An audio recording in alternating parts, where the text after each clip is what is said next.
Personally, I was very surprised actually in the most recent meeting from the Fed to hear that they were more relaxed really on the recent inflation prints that we've seen coming through.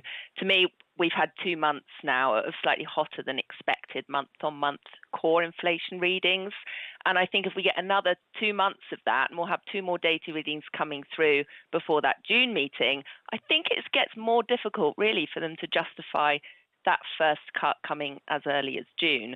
Now, of course, closer to home in the UK, we've seen a little bit more progress coming through recently on inflation. And we're going to have that again with April because the energy price cap will start to hit those figures. And that, I think, will make it a little bit easier for moves to start maybe a little bit sooner from the Bank of England and potentially as well from the Eurozone. So on the subject of stocks, the reaction in the equity markets has been really interesting, isn't it, to the pushback that we've seen from central bankers.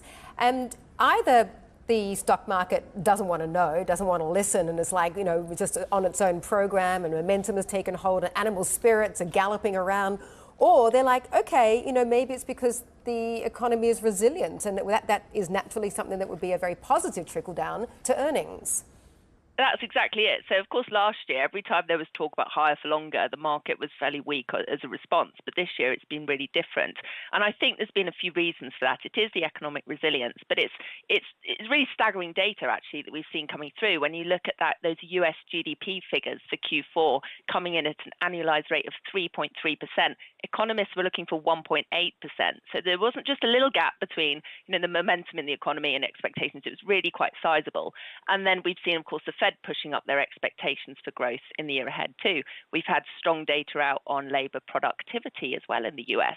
And that's something I think that could be quite sustainable. It looks like companies there are really exploiting some of the changes coming through in the economy, embracing remote working, for example, using the new tools at their disposal in AI. And I think that's going to put pressure on the UK and Europe to respond, but I think that's going to be a challenge.